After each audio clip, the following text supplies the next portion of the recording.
to this edition of the Moss HR Minute, where we help business owners build and care for great teams, one Moss Minute at a time. I'm Nicole Moss, and at Moss Consulting, we act as the outsourced HR department for growing businesses, providing fractional HR, payroll, benefits, recruiting, compliance, and everything else under the HR sun, which gives owners an entire HR department that they can lean on and only pay for what they need. Today, I'm joined by Frank Koen, president of Cloud RX Pharmacy Hub. Frank is a healthcare and pharmacy operations executive who has spent his career scaling multi-site operations and building high-performing teams, from leading hundreds of pharmacy locations and large specialty operations at Walgreens and Albertsons to now running Cloud RX, where his team handles a remarkable share of the country's fertility and specialty prescriptions. He's an operator who turns vision into execution and a leader who has built out culture around accountability and empowerment. Frank, welcome. Thank you. What an intro. Yeah, You've done some stuff. Stunned. Yeah, no, that's you. That's impressive. Yeah, you did that stuff. That's amazing. So, Frank, the way that the Moss HR Minute works is I'm gonna ask you 5 hard-hitting questions that business owners and leaders are asking themselves, and then you only get 1 Moss Minute to answer. Pressure's on. So 1 Moss Minute. I don't know what happens if you miss it, but we'll make fun of you in post or something. So it'll be great. But so we're gonna start. Are you ready to jump in? Yeah. Okay, excellent. Question number 1, 1 Moss Minute.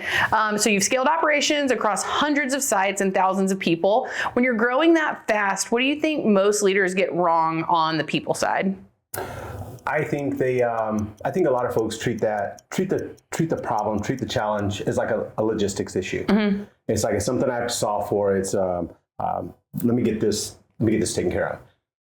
When what happens is you forget what got you to where you're at with that first location.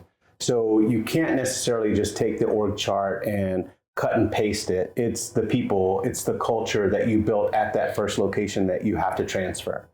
A huge mistake with that transfer is they try to promote operators to leaders without the appropriate tools or the support structure in place. And unfortunately, if you don't provide those high-performing operators that you're looking to promote to a leader with the appropriate tools and support, at the end of the day, you end up losing both, because you end up losing a really good person that was your high-performing operator that you tried to make a leader, and it didn't transfer. So you put them in an uncomfortable situation where they left on you. Yeah, and usually people that are promoting to that level, there's an ego in all of us, but they don't want to get demoted back to where they were. It's tough. You're putting them in almost an impossible position. Yeah, I mean, it's spot on. In the retail pharmacy world, we fell into this trap where you take your fastest pharmacist and identified them that they were going to be your best next pharmacy manager. Mm-hmm. And that, I don't want to say almost never transferred, but a lot of times it didn't transfer. And it was because you have to give them the tools, the support, set the expectations, and coach them on how to transfer those intangibles as a high-performing operator into being one of your best leaders. Yeah, and I think too that you did answer in 1 Moss Minute though. You did it, but just for discussion's sake, I think that I'm rereading Good to Great. Have you read Good to Great? It's been many years ago. So do you remember in chapter 2, they talk about being a level 5 leader, and they talk about that there's level 5 leaders in all spaces. You can have a level 5 leader who's a janitor. You can have a level 5 leader who's a CEO, and that's the intangibles that you're talking about. That some people just lead, some people just get the job done, and some people just operate. And there's other people that need to be told what to do. There's a space for all of them. But I think for our viewers, what you're talking about is if you have the most amazing salesperson on the planet, and you're excellent, you're doing great, we're going to promote you to sales manager, and they just flop, right? They can't. It's not natural for everyone to be a leader, and even with the proper training, sometimes it just doesn't correlate. So you're saying keeping the theory of what you did in your first location that made you successful, finding the right people and doing that as you scale. Yes. So you have the proper, like I said, you have the proper org structure, you have the right people in the right place doing the right jobs. And not taking the time to think through that and transferring it to your other locations, you're going to set yourself up for failure. Yeah. So you think it's better to go a little slower and find the right people than to blaze through? I don't know if you have to slow down so much as being better planned. Okay. So there's a concept called plan, do, review.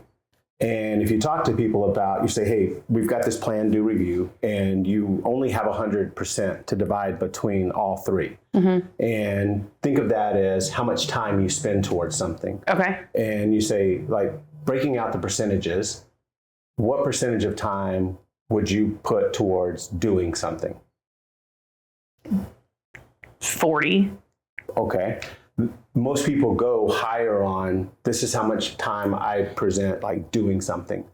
But the appropriate breakout is you want to spend 40% of your time planning. Okay.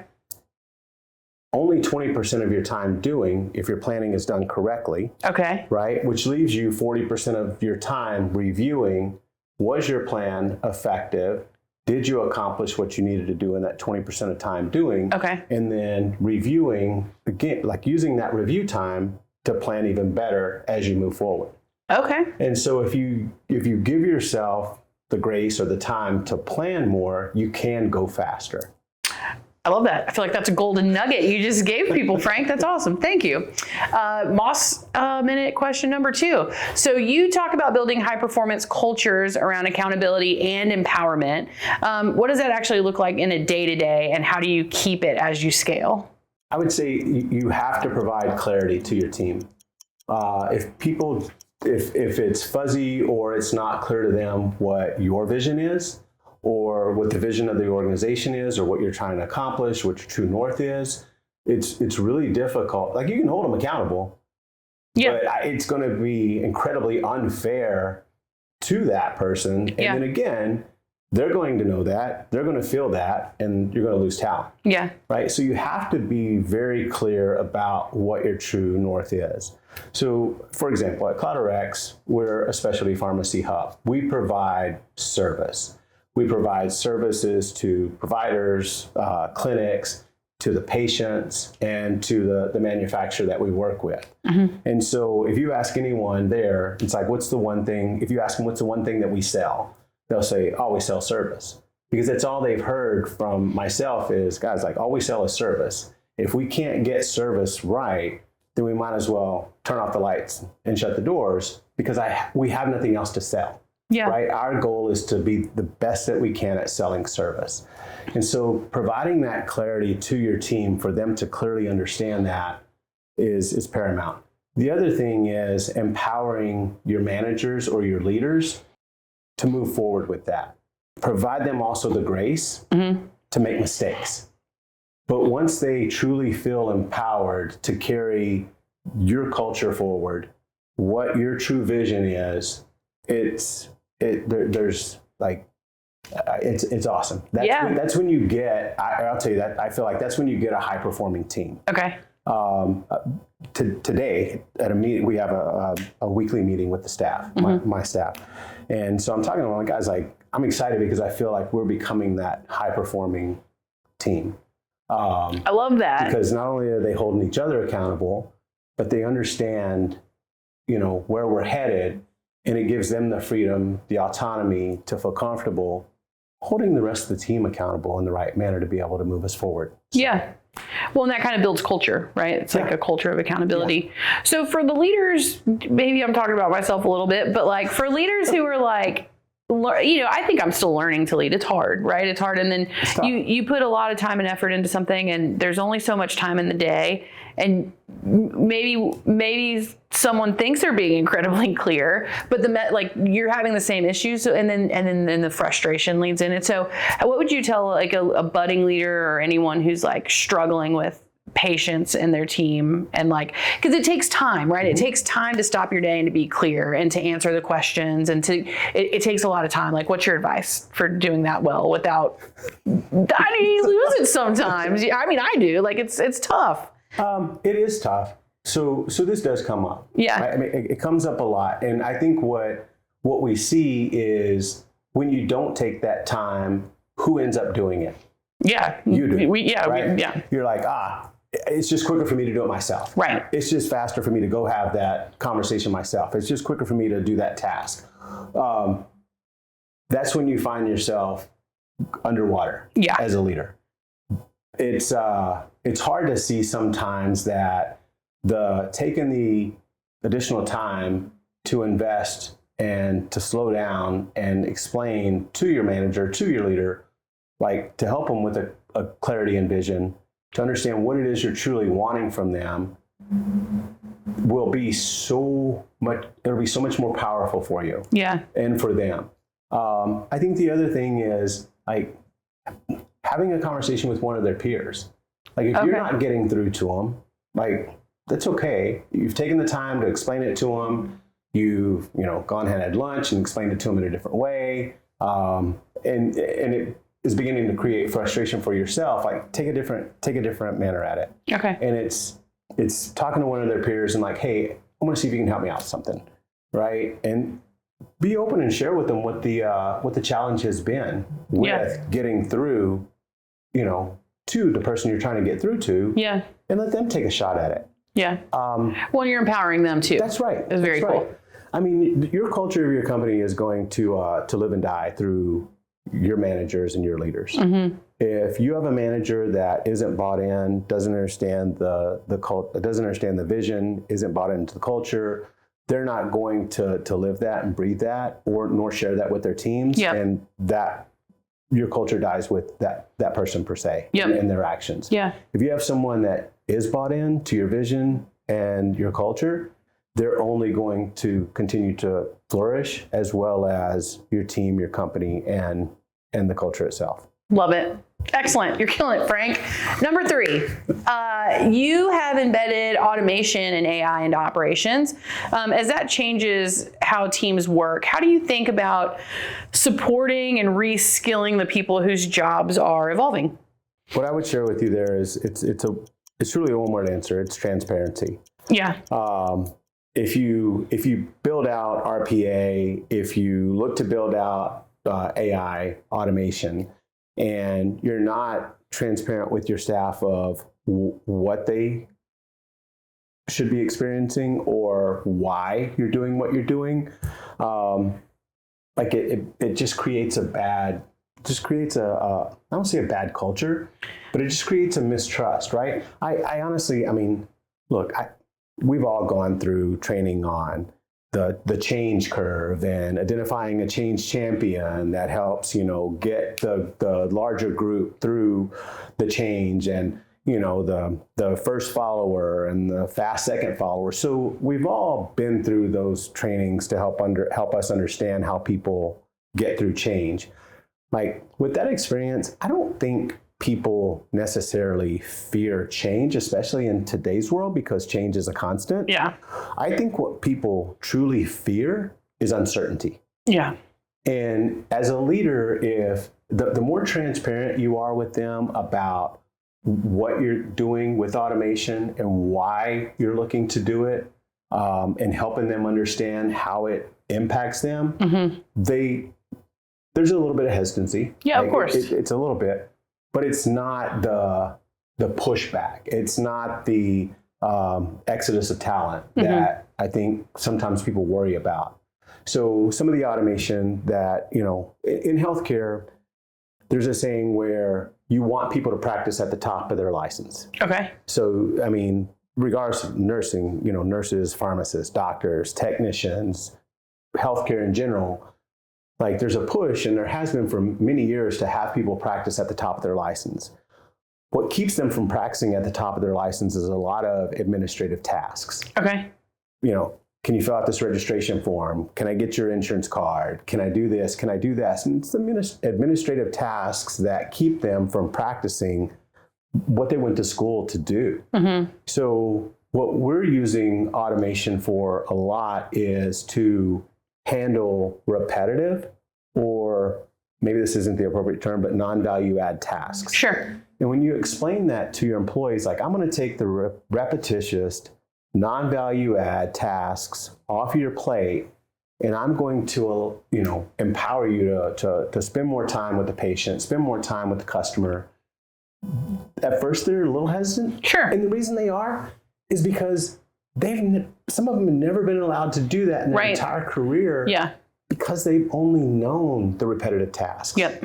But, freeing them up from that, they spend more time with your patients, they spend more time with your customers, and anybody who wants to know how to grow any type of business, a customer-based business, which we all have, have your people spend more time with your customer base. Yeah.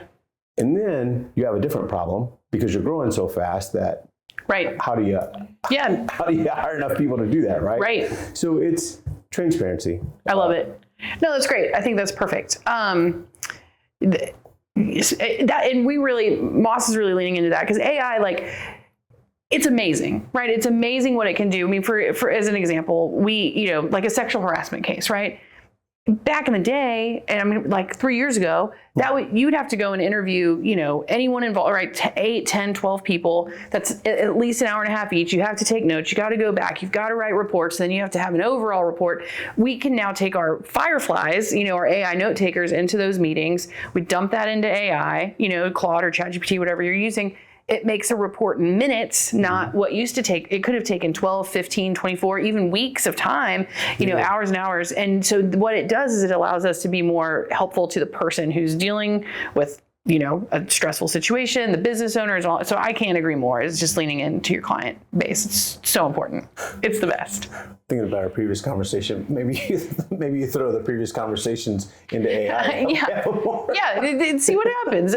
Yeah, I mean, AI is great. I think you just have to use it. You have to just be smart about it, right? And check it. Yeah. You can't rely on it to be right. And that's where I think that we're spending more time, to your point, planning. You're not doing as much, and you can spend more time reviewing. And I think that you look at that in AI, and you need to review. Everyone needs to review what comes out of AI, right? We're professionals. We've been taught, but I mean, it's not to get too philosophical, but there's been a time where we're also head down in our phones, and as we talk about becoming disconnected with people.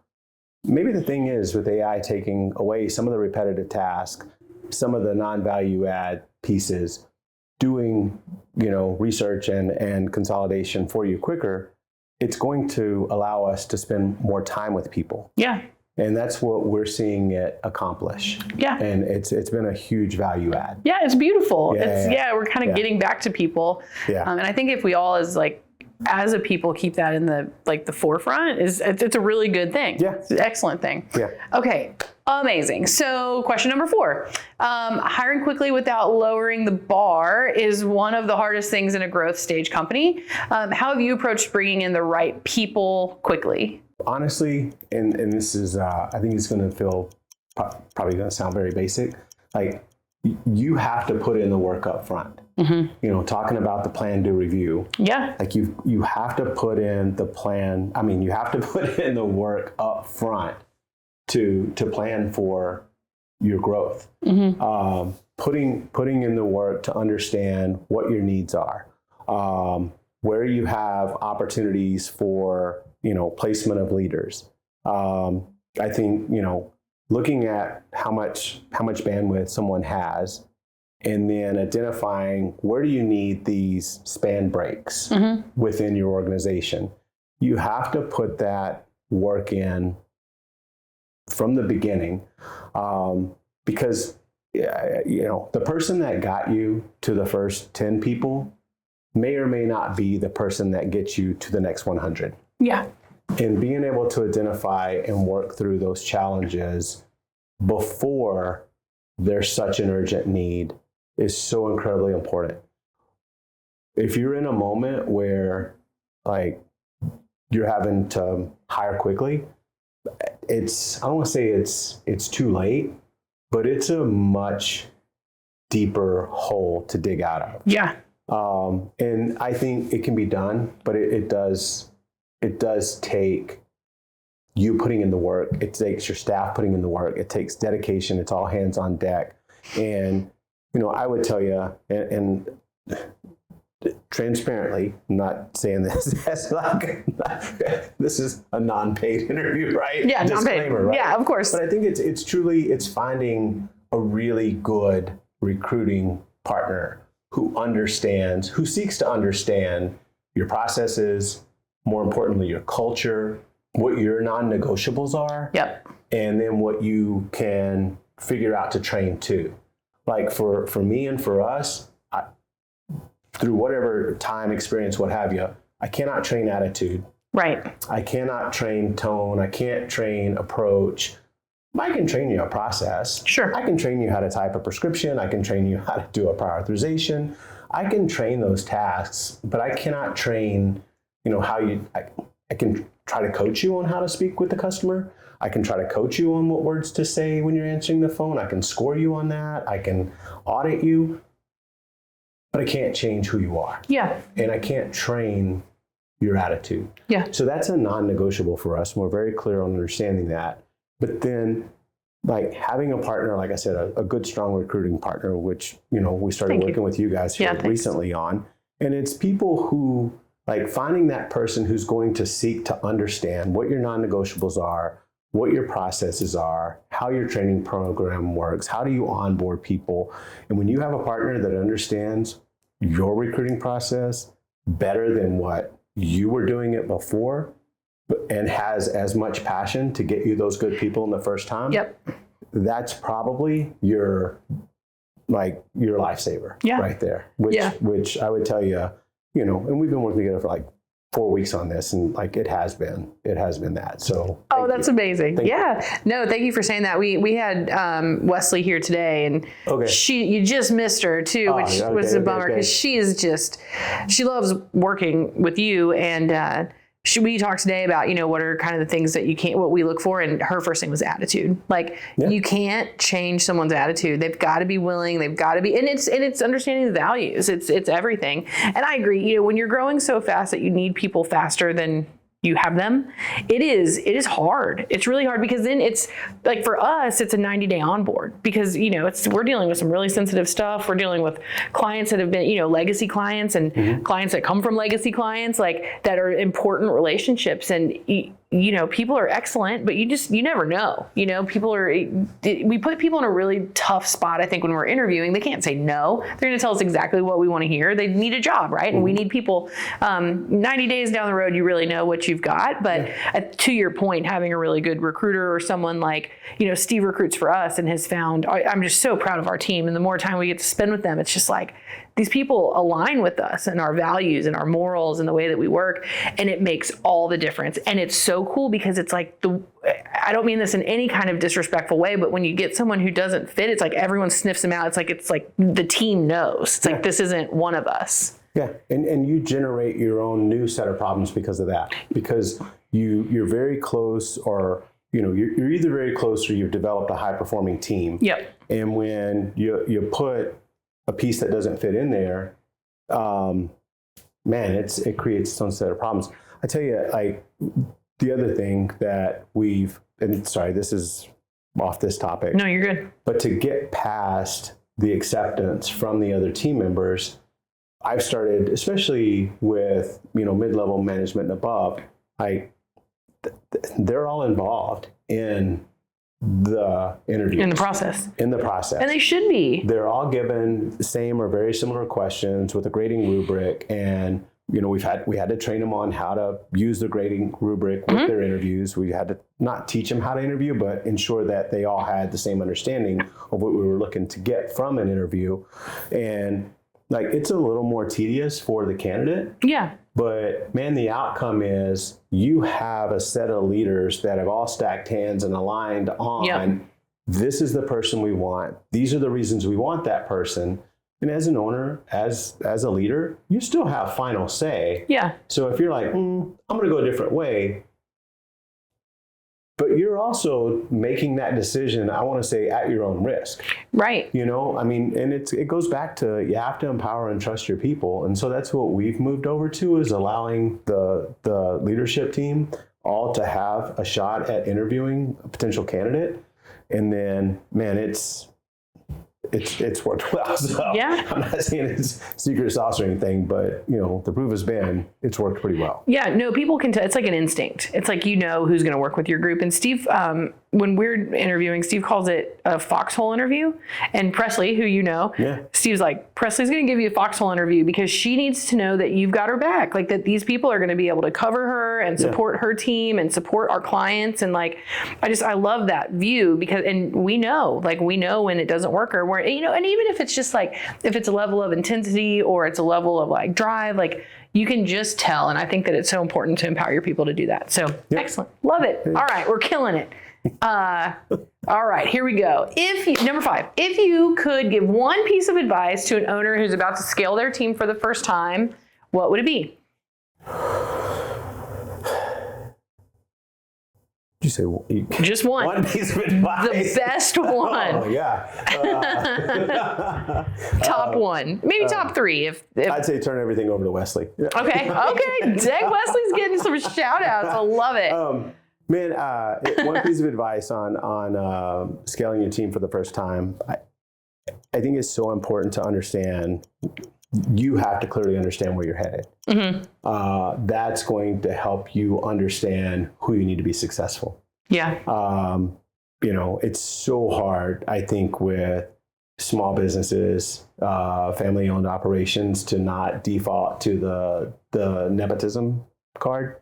Yeah. You have to challenge yourself to look for, you owe it to yourself, honestly. If you're taking that shot at going out on your own to start your own company, you owe it to yourself to look to hire the best talent. Yep.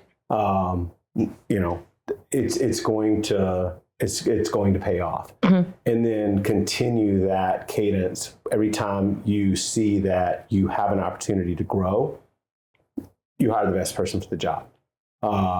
And doing that will truly set you up for success. And in all sincerity, I think if you're uncomfortable with that process, if it's not a strength of yours to be able to identify that top talent, then there is a lot of value in partnering with a good, strong, capable recruiting partner. Yep. Someone who's going to sit there and, I'm pointing over there to Steve.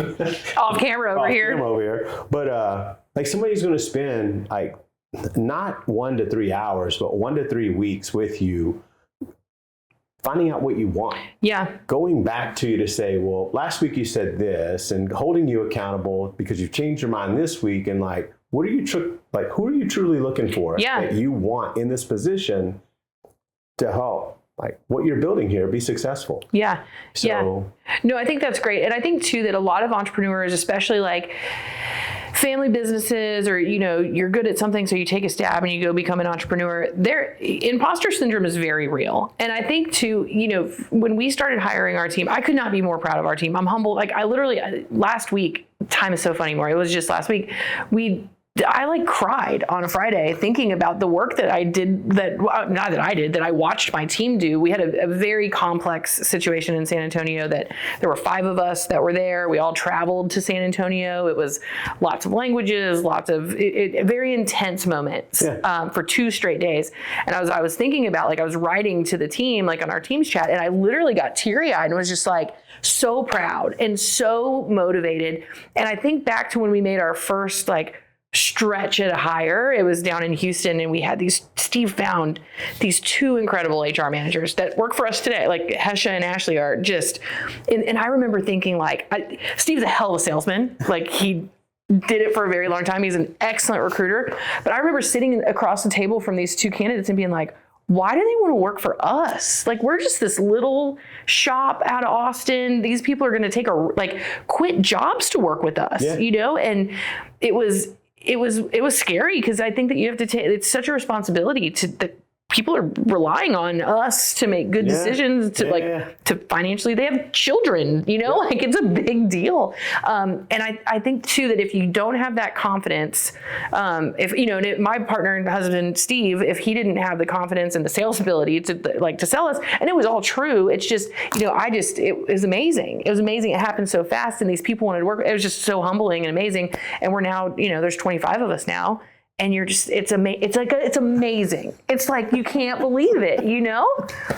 No, I think that's awesome. It's cool. I mean, it is awesome. I mean, because sometimes you are able to snag talent and you're like, wait, you want to work like with us? With us? Like you're leaving where to come here? Yeah. You want to wear our shirt? This is amazing. But then you get them here and the experiences that they've had bring such a new light on things for you.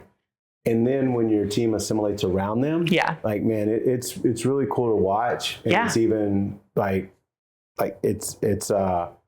it's powerful. It's so powerful. I mean, it's so powerful it moved you to tears. Yeah, right? it literally did. That's it was awesome, just though. amazing to watch. That's awesome. Yeah, so I think to your point, like if you don't have like a partner who can go and do the recruiting and really like hit that moment or like hit the values that you have and have the confidence to sell it, partner with a great recruiter who will take the time to learn. And that's the most important thing. Yeah, I mean, it's incredibly important to have someone that is as vested as you are in what you want to accomplish, and then you're on your way. Yeah, it's amazing. Cool. Next one, number 6. I said 5. I'm breaking the rules. We're doing 6 hard-hitting questions, Frank. Okay, so you've been working with Wesley Jobs for a few weeks now on recruiting. How's it been working with her? And would you recommend working with Moss Consulting on recruiting? This is unpaid, by the way. Dude, I did. No, yeah, you already did. No, man, Wesley. Wow. Yeah. I mean, my background, you know it. It's like started off in school, thought I wanted to be an engineer. Went from being an engineer into chemistry. Went from chemistry to landing as a pharmacist. And so all these are very process driven, right? So that's how this works. It's a very process driven brain up here. And she just felt like it was like she was in here. Yeah, cool. I mean, the very first week I worked with her, that Friday, she sent an email and it was a recap of everything that she had done that previous week. How many people she had reached out to source for the position, how many contacts she made, what their feedback was, people that she would recommend moving forward versus what she didn't recommend moving forward. You know, I say sound bites, like anecdotes on why she wanted to move the people she wanted to move forward. I was like, wow. Oh, I love that. And then my head shifted to, how do I get her from the goal? I would never do that. I know. But that's the level of like service delivery that she comes with. She's a game changer. And what was amazing is that's not who we started. Like it was Steve and you guys had someone else assigned, and I think something else came up, and then Wesley came in after the fact, and how quickly she dove right in to like very clearly and eagerly and clearly understand, what is your culture? What are your non-negotiables? Who are you looking for? Like, what is your onboarding process? Like, who do I work with when I have a viable candidate that I pass on to? And just assimilated to everything that we had set up so quickly. And then the recap that she delivered, like an executive level recap that she delivered at the end of the week. And every week, like there's no, hey, where's my recap? It's there in the inbox. Yeah, she's awesome. Went above and beyond on this past round of candidates. And she's like, would it help if I sent you like the videos, if I videoed the interview and sent it over to you in addition to a recap of the candidates that I'm moving forward? Yeah. So that, you can view them at your own time and leisure and decide if you still want to move forward with them. I'm like, that's awesome. Yeah. I mean, because I'm back and forth on the plane and, you throw the AirPods in and watch the interview, and it's like, man, like you guys, like you do stuff on the plane, on the bus, because you have things to get done. Yeah. So just the creativity and the tools that she offered that I didn't ask for them. Yep. We didn't request them from you guys, but that she offered proactively. I'm like, she's awesome. Yeah. Yeah. So she's such a good person too. Just like, and I think that that's to your point is like you find good people. But we have dibs. Yeah, we have dibs on Wesley. You have her first. You're her main client. Yeah. Steve's over here also very largely shaking his head. You get Wesley. But man, she's so good. And I do have to just like pump this. She's got 20 years of HR experience. And I think that a recruiter with HR experience, that's where you're getting the depth and the culture and the onboarding. And she just gravitated towards recruiting, and it hasn't driven her. Recruiting is hard. Recruiting is really hard, and it will make you pull your hair out. Like, it's a dirty business. And so sorry to jump in. No, on this, please. But, first starting out, we're on our third HR business partner. Mm-hmm. At the company. Yep. Full transparency. Yeah. On an exit interview with the first one, I'm like, hey, like, what's going on? Recruiting was a huge burden, mm-hmm. and like it was a huge task, so much so that it overwhelmed and overshadowed the things that she enjoyed about the HR profession. Yep.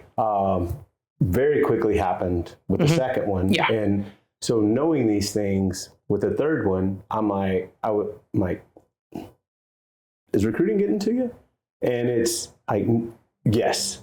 So to your point, recruiting is especially in a small company, in a small growing company. Yep. If you partner or have an HR business partner on staff, like, it is a huge piece of their time. Yeah, huge. So much so that it amplifies the pressure for all the other things that they're responsible for, whether it's policy, whether it's employee conversations, disciplinary actions, figuring out how to help them with their benefit structure, all the other tasks that they have on their plate become off the side of their plate because recruiting is such a big portion of it. And again, it's like, I think it's why it's so important to do it right. It is. And, I don't know how popular this opinion is going to be, but HR people join the club.